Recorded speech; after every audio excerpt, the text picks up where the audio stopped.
Um, Welcome today. Just welcoming in the last couple of folks. My name is Natasha, and I'll be your host and moderator today.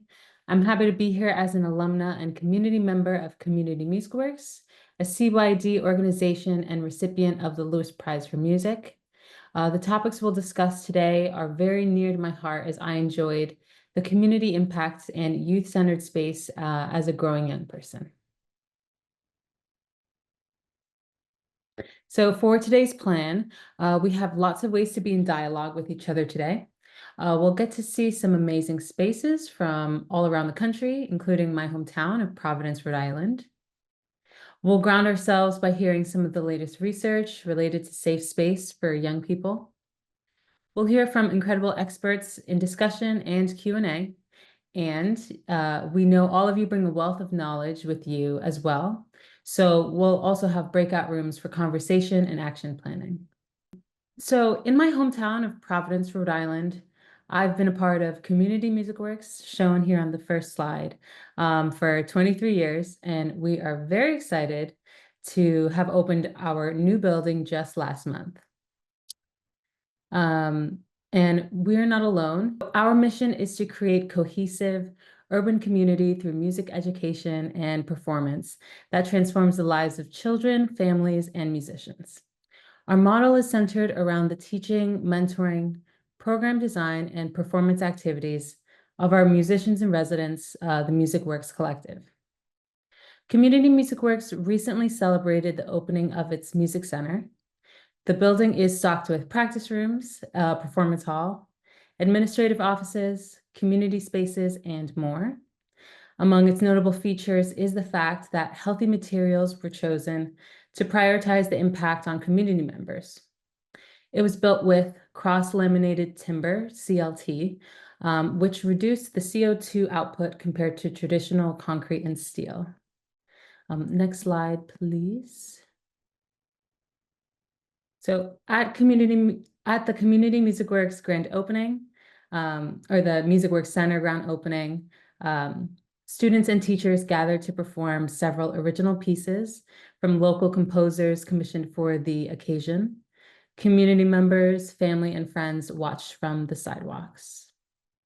Wang Lu, a composer standing on the left in white, rehearses her piece with the group in the performance hall.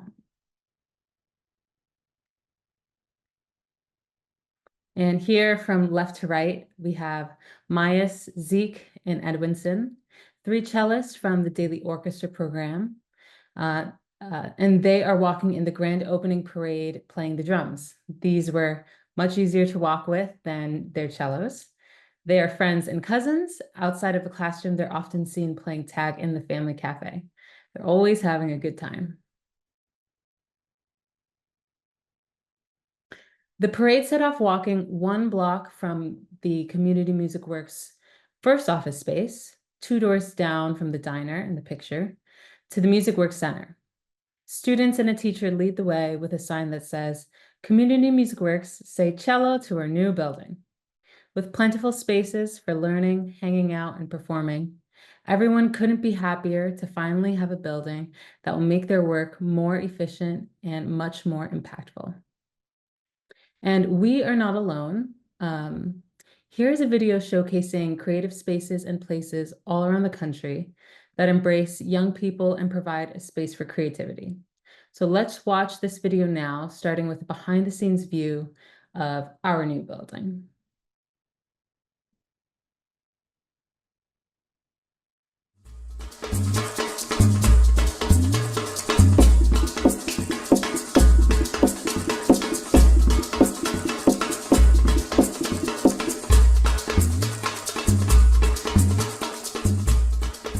CLT was a studded wall. A stud wall that is not rigidly attached to anything. It is attached, but a typical building method would be to cleat it to the wall and directly nail it. Here we have all these acoustical products to create that separation. Because we're trying to minimize vibration from getting to the CLT, basically. And then after that is how many layers of drywall? Just 1 layer of drywall here? 2 to 3. 2 to 3. depending on the walls where they want it. Okay, so over there where there's a classroom behind it, that's probably the thickest. Yes. Probably 3 on both sides. Third, you can follow him through. That one you can take to the other side. Before I became a part of Story Stitchers, they were bouncing around the idea of a center and having this one place. You know, we were in 3 different places, or whatnot, you know, kind of scattered throughout the city. So they had this idea of one big place that everybody can go to. We went to the dancers. Yo, what do dancers need? You know what I'm saying? We got engineers, so we went to them. What do producers need? That's how we filled the space out. When they first got to see it in person, we had hard hats on. It looked nothing like what you see here. They saw what they were envisioning, but then they get here and it's this half-finished building. There was an excitement and also a little bit of, I don't know how this is going to become what it is that we're trying to make it. And now when they came in and saw it complete, everybody was in awe. And I think it was even more impactful because they got to watch it go from being a vacant building to what it is. This space, to me, it gives me somewhere to go when I have too much time on my hands. I would ask Brandon if I could come a little early. We got some work done, and I was like, well, I finished my work. There's nothing else for me to do. Might as well get better at making music. Young people need a plethora of resources to be successful, to be healthy, just to be and continue to grow. And so music is to us just one of these things that is critical to that growth. We have over 40 music labs throughout the city in locations like shelters, trauma clinics, rec centers, community hubs. Wherever young people were, we want there to be a musical space. And then from that, bring them into this large community of support. I'd say one of the best things about Beyond the Bars is definitely their sense of community. I think that the community is really welcoming and accepting. The Beyond the Bars community is really cool. I just kept on coming because I just felt like this was a place for me. They make me feel welcome. We serve kids ages 9 to 14 from low-income households and provide our students with a hot meal and round-trip transportation to reduce common barriers to participation. 5 days a week, 12 months a year, our program delivers 2,500 hours of music education and academic tutoring. The community need that we serve is crime prevention. We provide a safe place for kids at the most vulnerable time of the day. We teach them a craft that they can take with them through school, through college, through the rest of their lives. Kids come from all over the city to build one bond and make one sound.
Wow, I love that.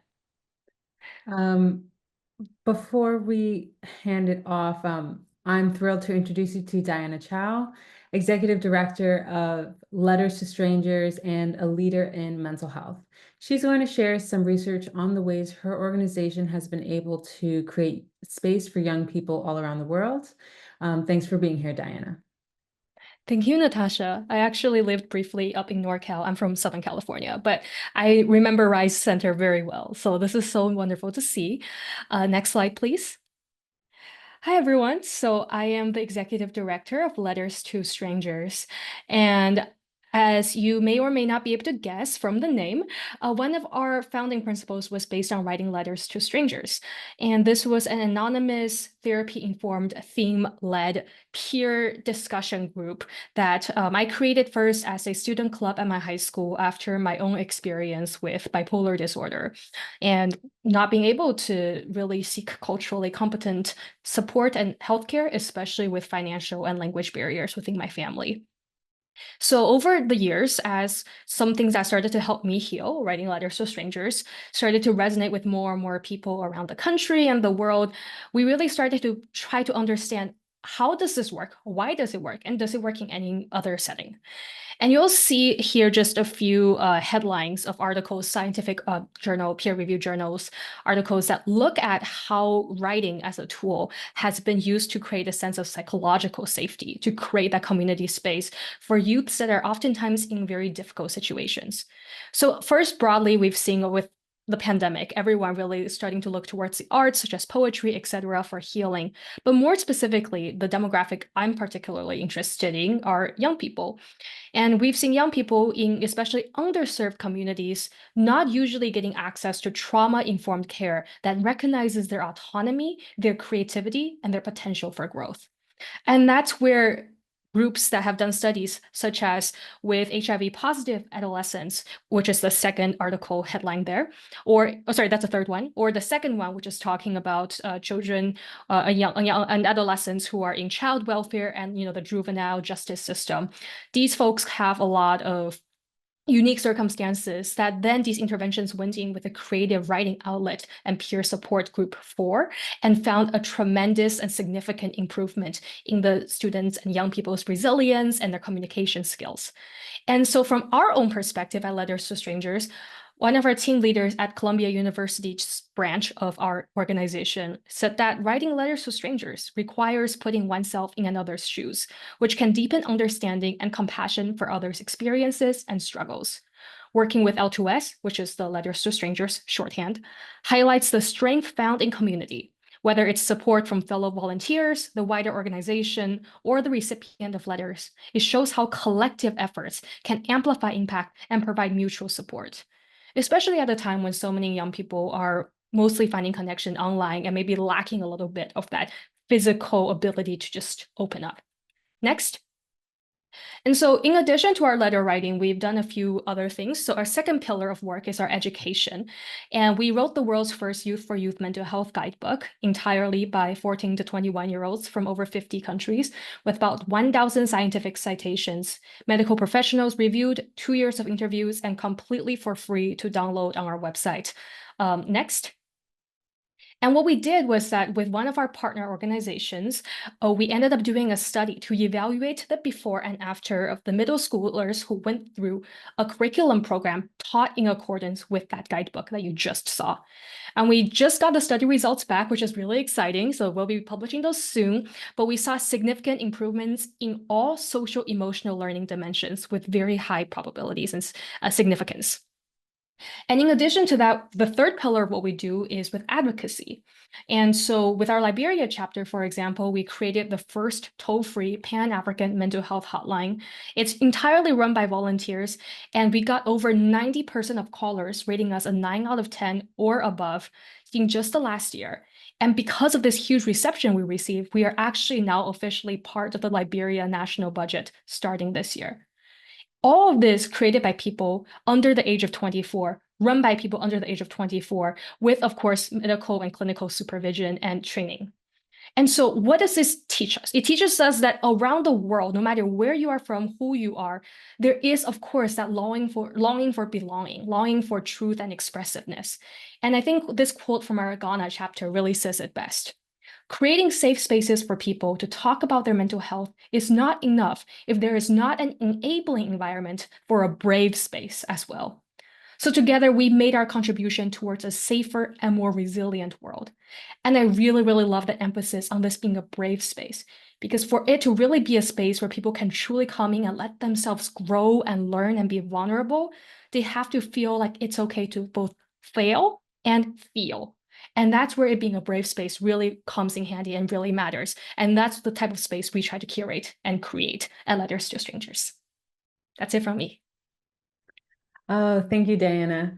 This is fantastic. I, in particular, the Youth to Youth guidebook, for one, is beautiful, incredibly illustrated. So shout out to all the students who, or the young people who participated in it. And in particular, I love the involvement that it's like for young people by young people. So I'm very excited to download that myself later today. So if folks have any questions for Diana, please drop them in the chat. Next, I want you to meet Danielle Denk, National Community Schoolyards Initiative Director with the Trust for Public Land. She's been a champion for young people co-designing public spaces in their communities across the country. Welcome, Danielle. Thank you, Natasha. And wonderful to hear about your work, Diana. It's so inspirational. I'm really happy to be here today and share a little bit more about the Community Schoolyards Initiative at the Trust for Public Land. Trust for Public Land is a national nonprofit working for the past 50 years to help connect people to the outdoors. And our Schoolyards Initiative really focuses on that connection for children. I have a little video to show, which I think puts us in a good frame, and then we can talk a little bit more. So if you could tee up the video, that would be wonderful.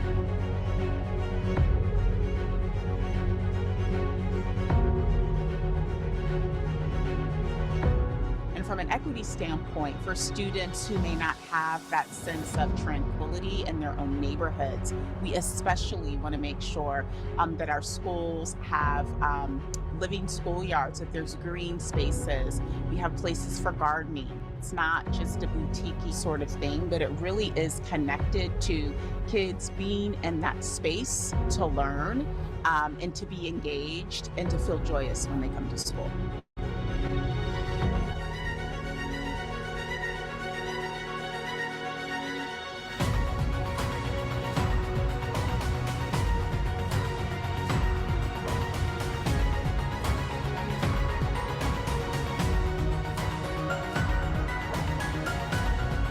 What we're doing is tearing up asphalt and working with students, parents, and community to redesign, to reimagine what a playground could be if it had trees, if it had natural play structures, if it was much more inviting.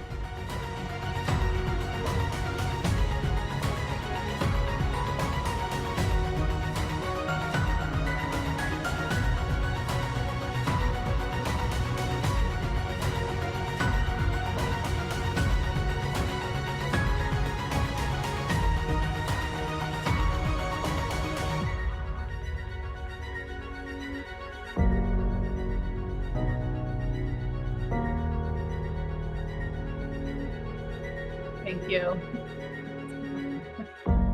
But I think that video tells a pretty great comprehensive story about the transformation of these spaces and the reason they help to advance outcomes that support mental health, physical activity, social health. They bring people together to combat loneliness. They help mitigate climate impacts, heat island impacts. They help reduce flooding. They're bringing in better air quality through increased tree canopy and biodiversity. And if you go to the next slides, you can kind of see the impact diagram that we like to use to kind of talk about how community schoolyards deliver all these outcomes at once. And at the intersection of health and climate is resilience, and climate and equity is justice. And we're looking at layering all these impacts up in such a way that it really is a transformative model, and we're inspired to make this a standard across the country. So I think there's I'll talk a little bit more how we're standardizing this, but I think what's really important for this audience to know is that students are the designers. They're going through, in the next slide, you can kind of see the process They're going through an entire curriculum, which takes about a semester, where the students are understanding the kind of the geometry and the urban heat impacts, the flooding impacts of their schoolyard. They're going out and doing surveys to neighbors and parents and teachers to understand how this could become a public space and the way the community would want to use it. They're mapping the existing play dynamics that happen in the schoolyard, and and those are really, really interesting conversations about where the bullying happens and where kids can do more active play and where kids feel kind of lonely or isolated. There's a lot that comes out in those conversations, which is really revealing. They understand and begin to understand the dynamic of how the shade moves across the site and the solar orientation. They begin to understand sort of where things puddle and how that can contribute to where we could begin to manage stormwater. So they become social scientists and landscape architects and civil engineers, and they take all these things together, and then they actually go through a very hands-on design process where they're looking at templates. Some of them, if they're older students, they're able to work even in like a SketchUp format, so they're working in 3 dimensions. Sometimes they're even doing Legos if they're little ones, and the students will design these schoolyards in a way that meets all these needs, but also reflects their own values and helps to kind of positively position their school in a place of pride for their community. And so at the end of this entire semester-long process, they are the designers, and we really do everything we can to center their voice, because it helps with their own role, but then also helps to generate funding for these projects. So the students these wouldn't be possible without the hundreds of thousands of students that we've worked with to make these possible. And the next slide just shows kind of a diagram of really where we've been working around the country. So currently we're working with 55 school districts in 24 states. We've completed over 300 schoolyards, a concentration in New York City. You can kind of see with that inset map all the different schoolyards in New York City, where we've connected over 5 million people to a park within a 10-minute walk. So there's big impacts to the entire population. Tons of stormwater, tons of gallons of stormwater managed every single year, and really have increased the biodiversity through tree canopy. So it is a climate solution, and we are working to make this standardized, and really very happy to be able to share that with all of you today. Thank you. Thanks for sharing, Danielle. Again, so visually inspiring. And just the joy, what's better than seeing kids play and be happy? Yeah, it really emphasizes the multidimensional impact of the work. Yeah. So if folks have any questions for Danielle, please drop them in the chat.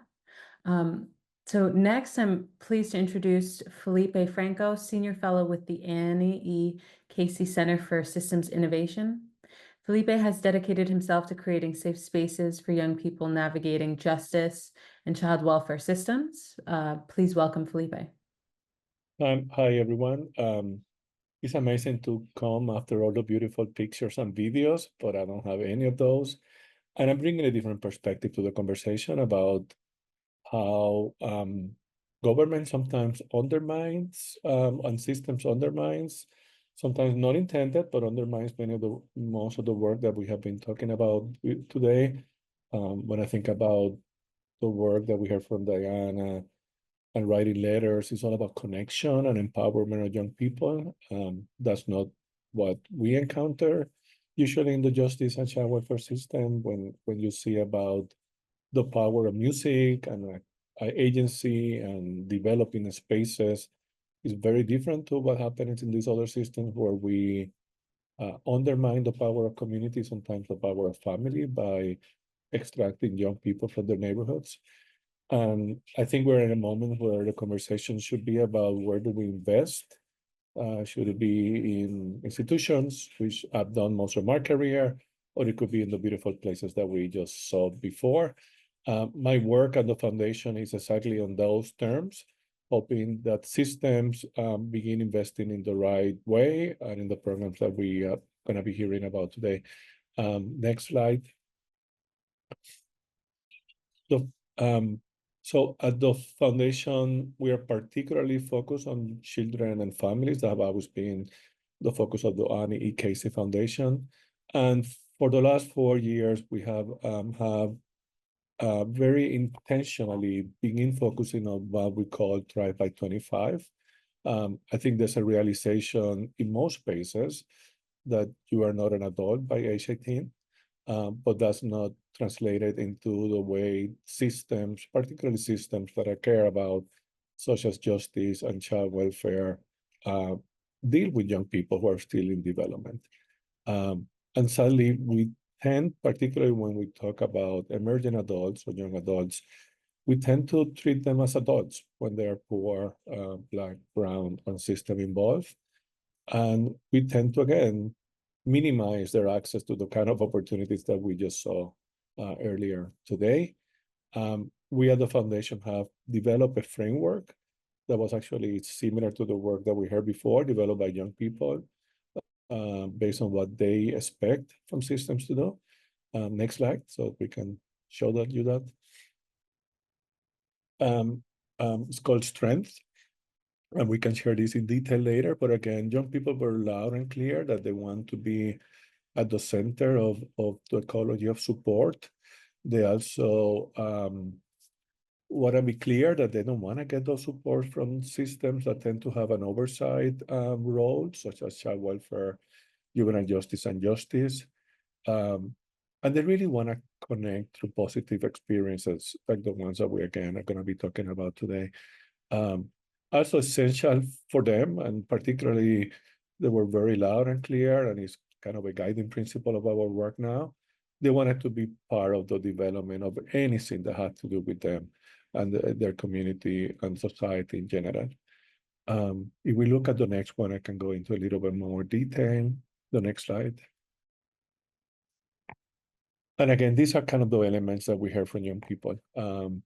Support and coordination is something that will appeal to many of you in the audience. Young people are frustrated to having to knock at so many different doors to get the support that they need. They really, and again, everyone here will agree, it's not about the program, it's really about the relationships and those connections. And those are things that actually we tend not to be good at government and should be supporting community-based organizations more. It's all, again, about the relationships. It's about getting their needs holistically, again, not having to go to 25 different places. And I think, again, I want to double down on the growth and leadership opportunities. Most of the young people, no matter in what situation, what facility, what moment in their life they were at, they knew that they had leadership potential and they wanted to explore that. And programs that do that, like many of the ones that, again, we're talking about today, get it, not us in government traditionally. And then, the importance of healing. And healing as a concept that is actually not just an individual concept, but something that they want to do in community with others. So this is the work that we're currently doing at the foundation. We're actually experimenting, implementing this framework or these principles in 3 states in the criminal justice system, which couldn't be a less hospitable space to do it, in Massachusetts, in Nebraska, and Washington, D.C., and really partnering with government to finally understand the importance of connecting and supporting CBOs. I want to end with the perspective, because today we're talking about open spaces, that is frustrating and sad to see the beautiful pictures that we saw before. I know that actually, as a former government leader, most of my dollars were not in those beautiful investments that we just saw. I ran the juvenile justice system in New York City a few years back, and $120 million in capital budget were not for parks or beautiful spaces, were just for institutions and hardware. And a lot of our investments, which I think many leaders are beginning to change, are still all about programs that are individually based and based on deficit way of thinking, instead of doing what we're going to be talking about today, which is kind of meeting young people where they're at and getting them to be the best they can be. And that's my opening, and we can talk later more. Oh, fantastic. Thank you very much, Felipe, for that informative presentation. And I'm noticing a theme, at least in our first 3 here with agency, participation, and inclusion. And yeah, I'm excited to see where the conversation goes in the rest of our time together. So again, any questions for Felipe should go in the chat. And finally, I'm excited to introduce Tariq Durrell, Executive Director of Durrell Arts Initiative, inviting young people to explore dance, creative expression, and their full selves in New York City. Tariq, glad you're here. Thank you, Natasha. Thanks. All right, I have a quick thing. Let's get people engaged in here. So in the chat, I want you to put one word that describes your impact in creative youth development spaces. One word.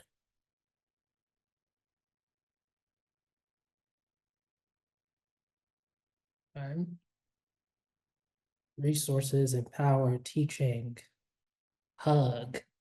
Thank you, Diana. Love that. Funding, move, sincere, growth, music. Love it. All right. So what I'm going to be talking about, keep putting those words in. I'm going to be looking. But what I wanted to talk about is language in these spaces, right? Especially in creative youth development spaces. So one of the things, so radical in Latin means root, right? And at Durrell, we define root as the heart of the matter, right? Language is not just a means of communication, it's a tool of liberation. In creative youth development, the words we use can either build bridges or erect walls between young people and their potential. When we speak to youth with intention, we guide them to rewrite the narratives that have been written about them and for them. Right?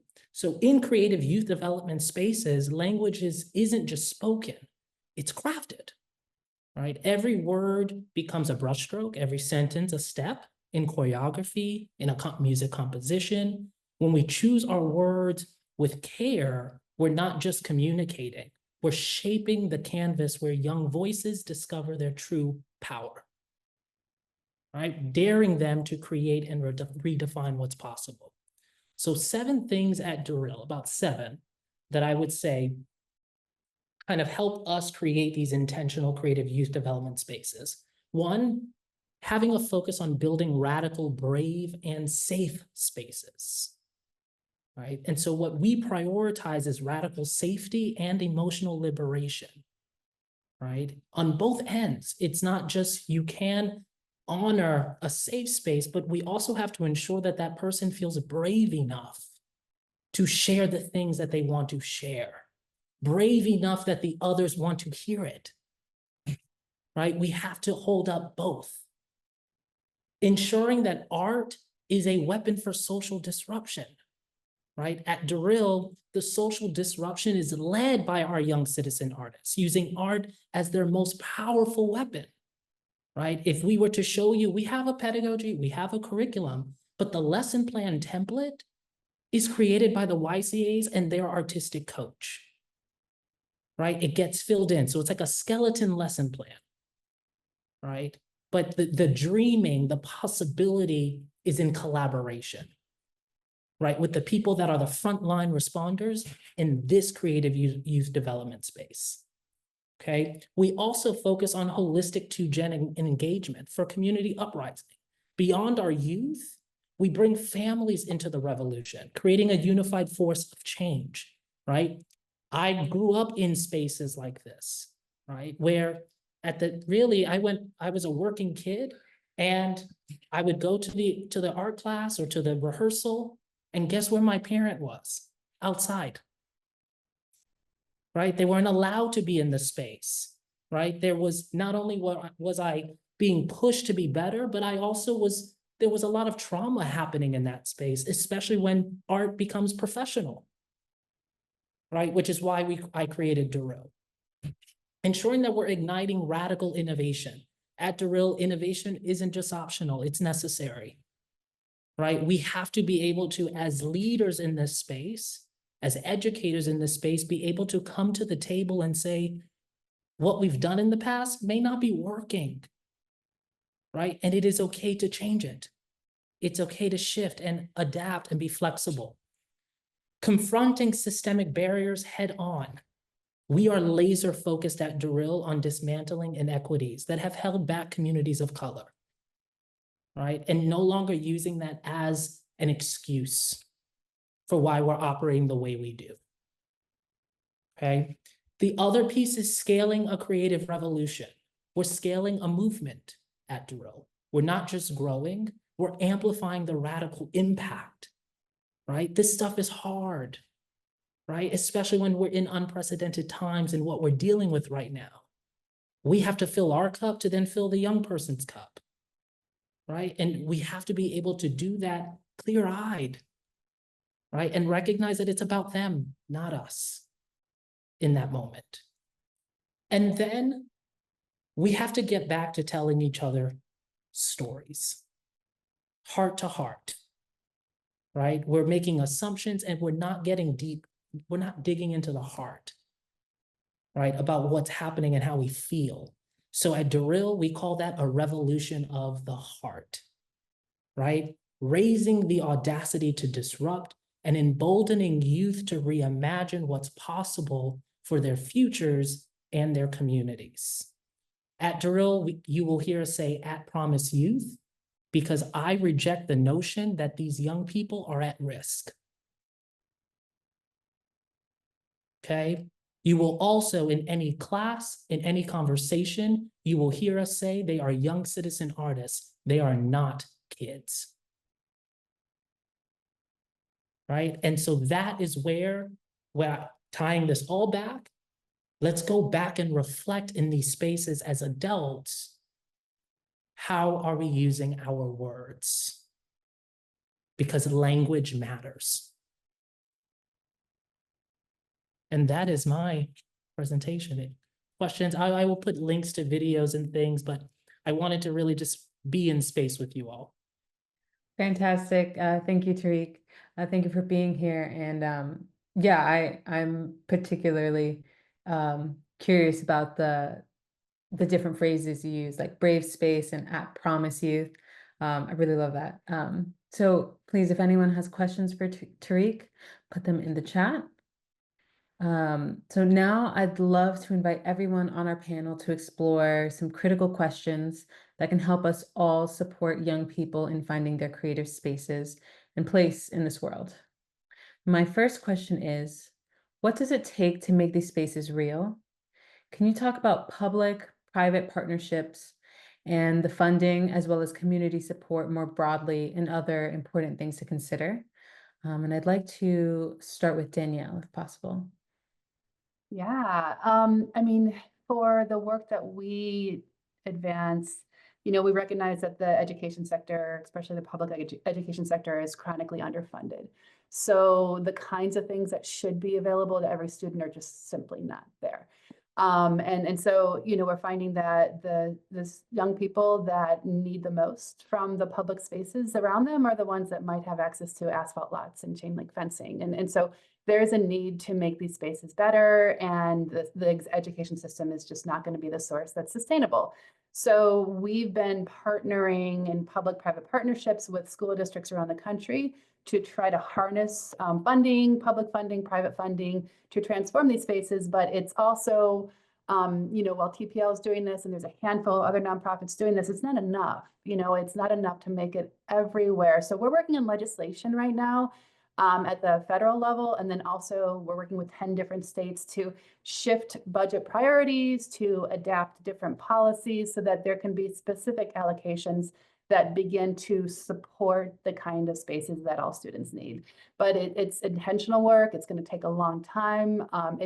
We need to lift up the voice of the students in the process. So in California, I have an example of, we worked with Oakland Unified School District students. We had 40 middle schoolers that went down to the Capitol, and they talked about schoolyards in the most compelling and emotional way. And right now in the state of California, there are 2 propositions that have specifically included schoolyards, and we're really just thrilled that the overall amount that may be under consideration for each of those is $10 billion. Of course, that would be for much more than schoolyards, but it's great that they're included. And I don't think it would be if it wasn't for the youth getting involved in that advocacy.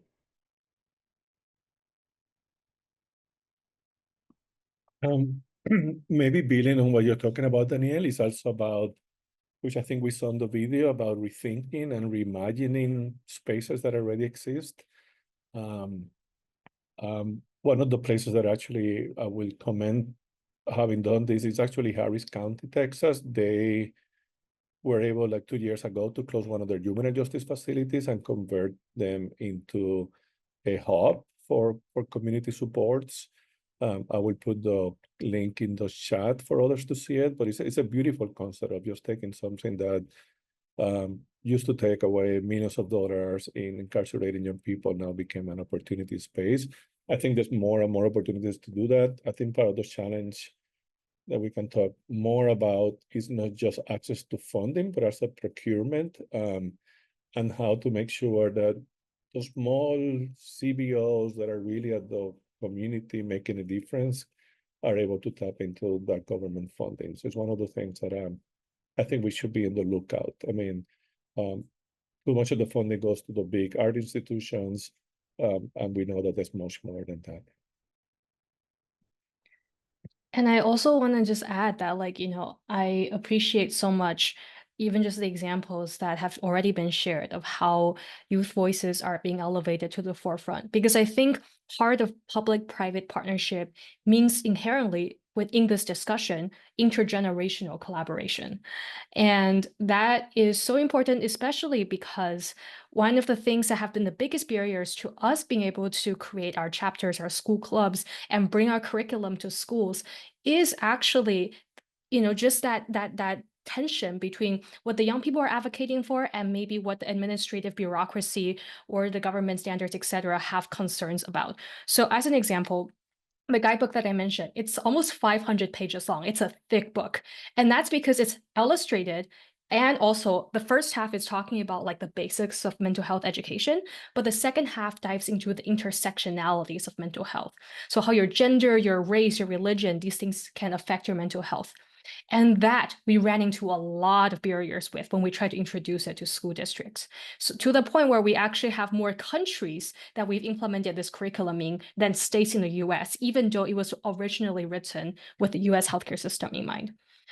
So that's just one example. Like, I think if we had our hearts open a little bit more in that intergenerational spot where we open up pathways for each other, recognizing that we're all in this together, it does us wonders. Thank you, Diana. Actually, that was, I think the intergenerational piece. I was in a meeting the other day about this, and I was a bit frustrated. I think when we think about understanding the pandemic, right, and what the pandemic did, right, disheartening, right, the amount of lives lost there, and horrible leadership around that, and guiding us through it. But the thing out of that were it forced us to be innovative, to continue to do our work, right? And so when Diana, when you're talking about this intergenerational collaboration, I think about what do third spaces look like? Why do we have to be confined into these walls, right? And so at Durrell, I've been thinking about our programming. What does it look like in the park continuously? What does it look like? Not the traditional studios that we would be in, but what does it look like in a library? What does it look like at a church? What does it look like in the spaces where you're going to have that intergenerational collaboration occurring on a day-to-day? What does it look like in a barbershop? What does it look like? What does this look like, right? And we're partners that are just trying to elevate their mission, their vision, right? And visibility and accessibility. As CBOs, we can support that, right? And get more community members to those small businesses as well through the work that we're doing, right? And so that'll just amplify the impact, and then channel these public-private partnerships and funding to then reimagine how they support us and support the work. Great. I'd like to move us to the second question. So our second question is, what changes for young people when they have these spaces? And Tariq, I know you just spoke, but you can take it off for us if you're not too tired. I'm not tired, never tired for this. But I would say, yeah, I think, I think we all know, I think there's so much that changes, right? But I think, I was having this dialogue, as even as an educator, we say things how many times to a young person, right? And you're like, they're not listening. They're not listening, right? And just this week, I had a break from one of them. She's been focused in high school, she's doing the thing, and randomly texts me and then comes and visits the office this week. And the lessons, the things that we were trying to instill 2 years ago, right? And having her sit in front of us and say, don't change, right? Like continue to uphold the rigor, continue to uphold the culture, continue to challenge us because it worked, right? And I think because of pandemic, because of these crises, we've also gotten, in some way, we're removing expectation from our youth, right? We're removing the standard of excellence because we're worried about these other things, right? We can do both at the same time. We can do yes and. I like improv, yes and, right? Opposed to this no to that and let's do that, right? But we've been polarized just in society to not say yes and to ideas or new things.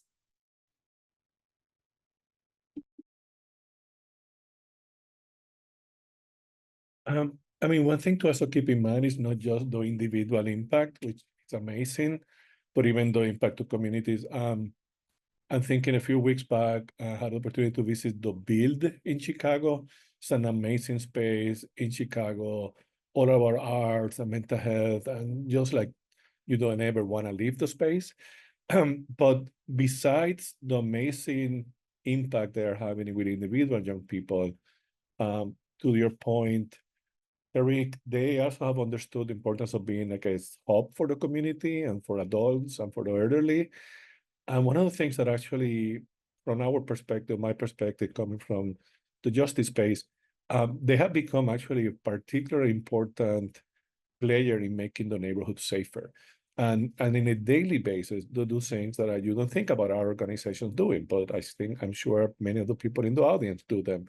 How you manage conflict, how you get people to work together when they couldn't work together, how you get people to work and stretch their limits and kind of take risk through arts instead of doing it through other ways. And actually these folks, and there's a couple of stories that I heard about, on a weekly basis are actually managing conflicts to prevent things to escalate to gun violence. And I think that's kind of the stuff that when I was in government, we didn't hear enough about. And I think we don't hear enough about. Like, these are the kind of programs that impact individual young people, but actually do create safer communities. Yeah, and the same happens with parks and the other stuff we're talking about. So sorry, I didn't realize. I'm so sorry about that. Yeah, I think one thing that I think about a lot is I take the same approach regardless of what sort of person it is, in the sense that one of the biggest questions we get is, oh, I don't know what to do because, like, whether it be my child or my partner or whoever else has mental health issues clearly, and they just won't seek help, and I don't know what to do. And I always say, like, your job is not to be the knight in shining armor.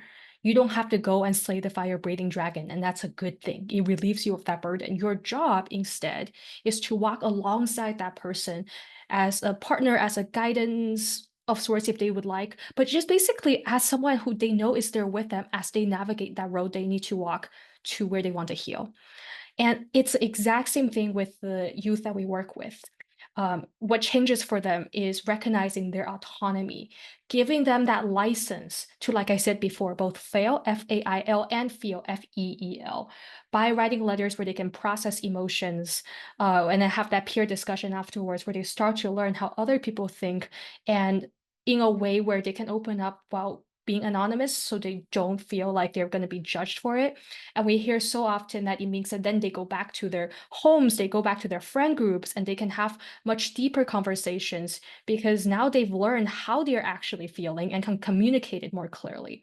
So it really is, like someone said in the comments, it's about, yes, like the student being impacted, but it also really ricochets across the families and everyone else involved in their lives. I love that. To answer your question, I was going to tell you a little bit of statistics about, how social emotional learning outcomes improve and, how pro-environmental attitudes improve and, mental health outcomes improve with access to nature. But I think that just to kind of reinforce the ripple effect, we created a schoolyard in Philadelphia and in North Philly and brought in some folks who were, showing kids how to plant flowers in the garden. And I remember the little girl came up afterwards and she had a pot of flowers and she's like, you mean if I put this in the ground, it'll grow?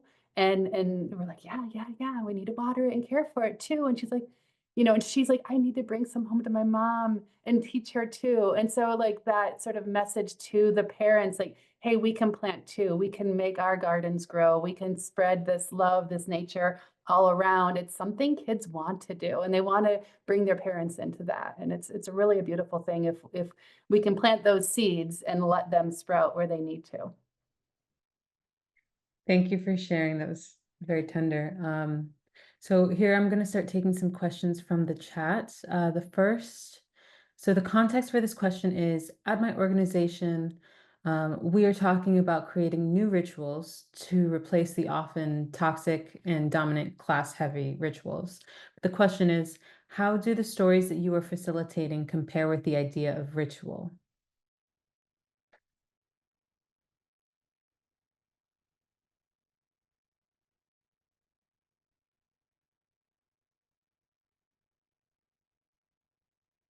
And I can repeat it if need be, or I can jump in and then say something short so everyone else can. No, so I think one thing to remember is, where do those rituals come from? And very, very often they are built from and by and for people who might not necessarily reflect the demographics of the actual classroom or group or whoever else you're working with. And that was something that I ran into headfirst a lot because I grew up in a predominantly white town and I was one of 2 Asian kids in the school.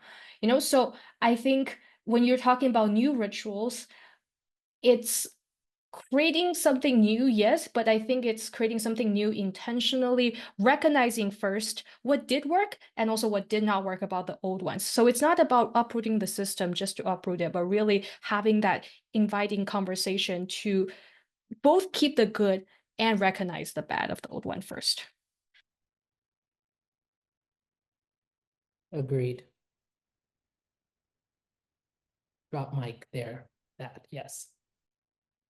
Thanks, Tariq. I don't know if this answers your question at all, but the notion of rituals is something that is really, I'm sorry, my dog is barking in the background, but it's really important for us right now.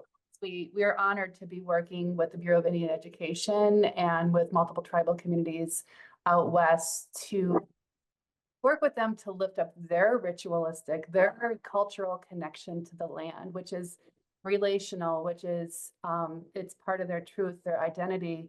And for us, we're on a learning journey because the depth of that connection that we're learning about in different communities, well beyond, I think, our sort of perspective and our rituals. So I'm kind of reflecting back my own rituals of connection to the land and learning more in that process based on our work with the indigenous community. So it is really important, especially as we think about what that might mean in terms of the spaces we create with youth. And sorry about my dog.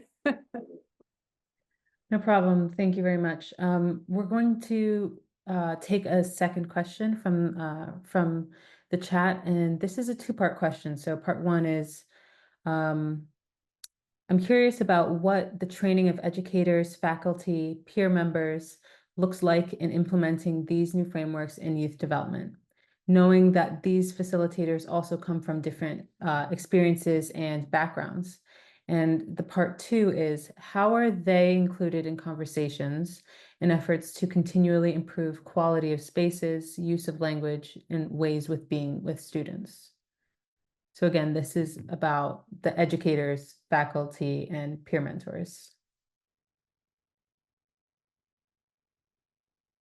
Yeah, I think at Drill, one of the things that we heavily lean on is Sean Ginwright, who talks about kind of shifting from trauma-informed care to healing-centered engagement, right? And really in sort of these like restorative circles, right? So all of our programs, we start with a unity circle and end the day in a closing circle. But I would say, I think with where we are right now to this question, I think it's all this conversation is really organizations like all of us trying to get ahead right now, right, as to what's happening and better understand how we shift these spaces. So new trainings, new things are coming out.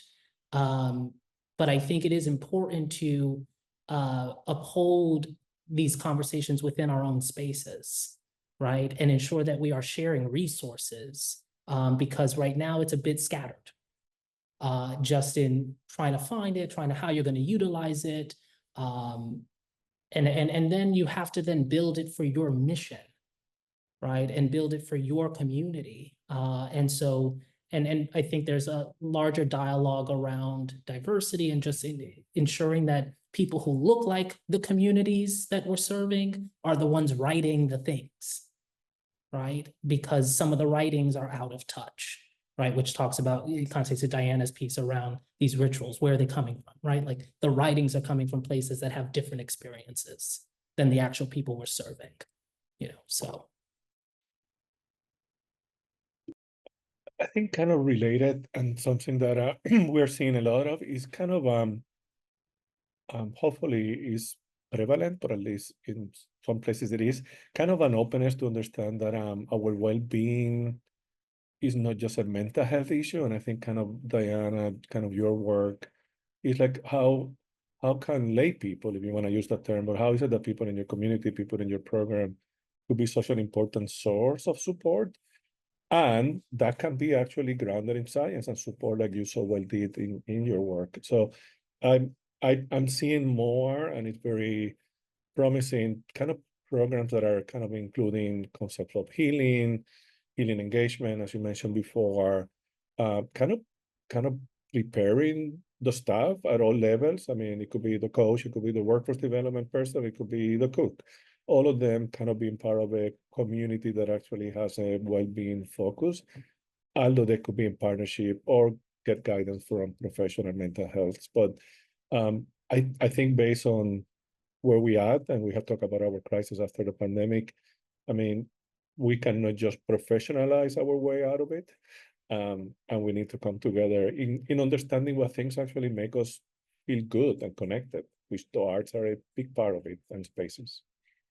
And I see more of that. I mean, I'm very hopeful that places like California are beginning to even use Medicaid dollars for some of these programs. I mean, we're really kind of opening up more to understand the value of arts in healing. And hopefully more of that will happen. Yes, thank you. Thank you all for sharing.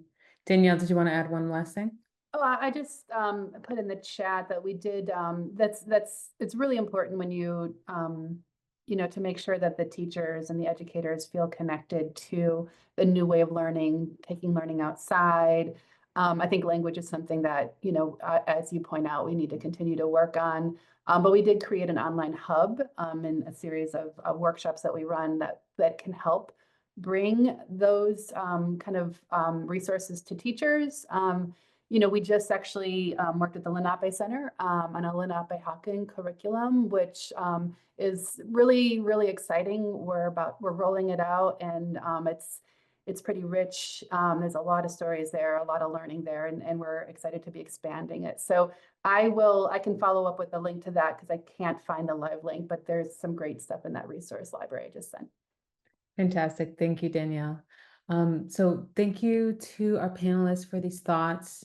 We will right now transition into our breakout sessions. The groups will be randomly assigned, and there will be a facilitator in your breakout room to help keep the conversation flowing. In the breakout session, we'd like everyone to do 3 things. First is introduce yourself. Second is share one thing that is resonating with you. And third is share one action you'll take to support young people in your community. So we'll share what we all discussed when we come back together. And so we're ready to go, and you'll get prompted on your screen to join the breakout room. As a reminder, we are sharing one action item you can take to support young people in your community. Pop it in the chat or unmute yourself briefly and share. And with one quick comment, hi everyone, DeLuge Smith with the Lewis Prize.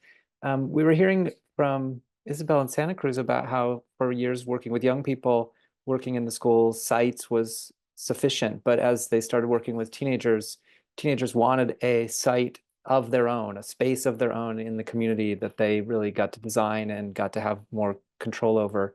So I just think that's an important thing to acknowledge, that sort of different developmental stages, the spaces need to be differently considered, and especially for teens and young adults, having a real sense of ownership in the space is essential. Okay, thank you all for sharing in the chat. We've had some wonderful insights today. Thank you for being with us. And as we close, special thanks to our speakers. And please reply to our follow-up survey so your insights guide our planning for future events. And we want to thank not only everyone here today, but everyone who has been a part of our 2024 Town Hall series. If you want to see them again for the first time, all 5 live on the website. This is the 5th one. And also on our website, our new open mic is full of music and videos from young people across the country. So on your way out, if everyone can complete the poll, that helps us know who has been here today and at all of our town halls. And that's going to post momentarily for you. And when you're done with that, that's all for today. Thank you for being here and take care.